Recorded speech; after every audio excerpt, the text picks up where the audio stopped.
बातमी पाहणार आहोत ती म्हणजे यापूर्वी देखील अनेक निवडणुकांमध्ये ईव्हीएम मशीनवरतीच कित्येक लोकांनी शंका उपस्थित केल्या, त्यावरून अनेक पक्षांनी आरोप प्रत्यारोप देखील केले होते। मात्र आता तर त्याहीपेक्षा खळबळजनक आरोप सय्यद शुजा या सायबर एक्सपर्टने केलेला आहे। ईव्हीएम हॅकिंगची कल्पना असल्यानंच गोपीनाथ मुंडे यांची हत्या झाल्याचा आरोप त्याने केलेला आहे। सर्वच पक्षांना ईव्हीएम हॅकिंगची माहिती असल्याचा सय्यद शुजा यानं खळबळजनक आरोप केलेला आहे। तर 2014 चे निकाल हे नियोजित असल्याचा खळबळजनक आरोप त्यांनी केला। इलेक्ट्रॉनिक्स कॉर्पोरेशन ऑफ इंडियाचा माजी कर्मचारी असलेल्या शुजा यांनी लंडनमधल्या पत्रकार परिषदेत हा दावा केलाय। मात्र या पत्रकार परिषदेत कपिल सिब्बलही उपस्थित होते। इंडियन जर्नलिस्ट असोसिएशनने या पत्रकार परिषदेचं आयोजन केलेलं होतं।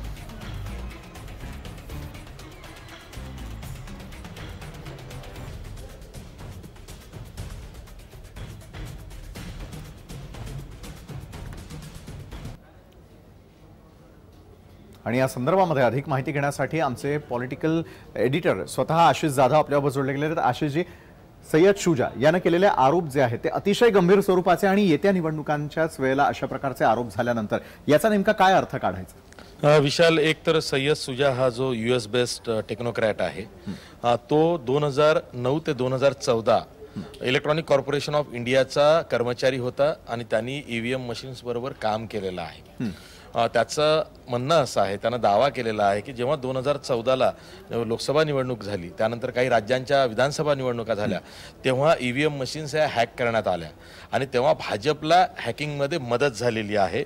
एका नामांकित कम्युनिकेशन कंपनीनं जाणीवपूर्वक लो फ्रिक्वेन्सी सिग्नल्स दिले, जेणेकरून ह्या मशीन्स हॅक केल्या गेल्या आणि त्याचा परिणाम हा मतदान फिरण्यावरती झालेला आहे, मतमोजणी फिरण्यामध्ये झालेला आहे। आता हा जो आरोप त्यांनी आज लंडनमध्ये केलेला आहे, त्यावेळेस काँग्रेसचे नेते कपिल सिब्बल सुद्धा तिथं हजर होते। एवढंच नाही तर जो शुजा आहे, सय्यद शुजा, त्याचं असं म्हणणं आहे की यापूर्वी मी माहिती वेगवेगळ्या लोकांना दिली, माझ्याकडे भाजपासह बसपा, सपा, आप सारखे पक्ष सुद्धा त्यांनी संपर्क साधला होता। मी ही जी बातमी आज देतोय, हीच बातमी गौरी लंकेश पत्रकार ह्या छापणार होत्या, त्या राजी झाल्या होत्या, पण त्यातच त्यांचा मृत्यू झाला, त्यांची हत्या झाली असं तो म्हणतोय।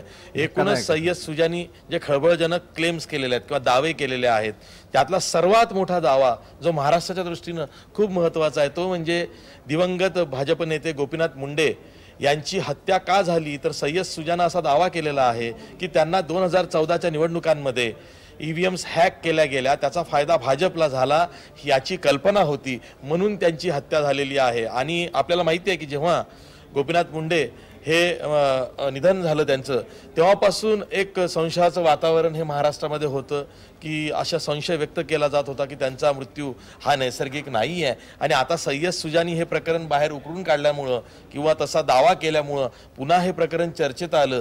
पण मला असं वाटतं की सय्यद शुजा यांनी जेव्हा पत्रकार परिषद घेतली, ती जर्नलिस्ट असोसिएशननीच अरेंज केली होती, पण तिथं कपिल सिब्बल हे काँग्रेसचे नेते, जरी ते सुप्रीम कोर्टाचे निष्णात वकील असले तरी ते तिथं हजर होते।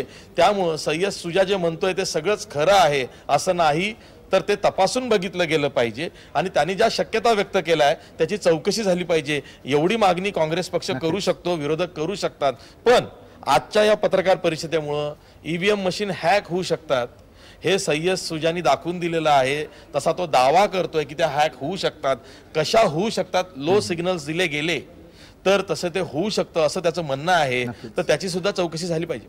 नक्कीच, खूप खूप धन्यवाद आपण केलेल्या विश्लेषणासाठी। खऱ्या अर्थानं ही पत्रकार परिषद जी आहे ती झाल्यानंतर मात्र संपूर्ण भारतीय राजकारणामध्ये देखील खळबळ माजलेली आहे। तर दुसरीकडे मात्र याचा आता तपास केला जाणार का हे देखील अतिशय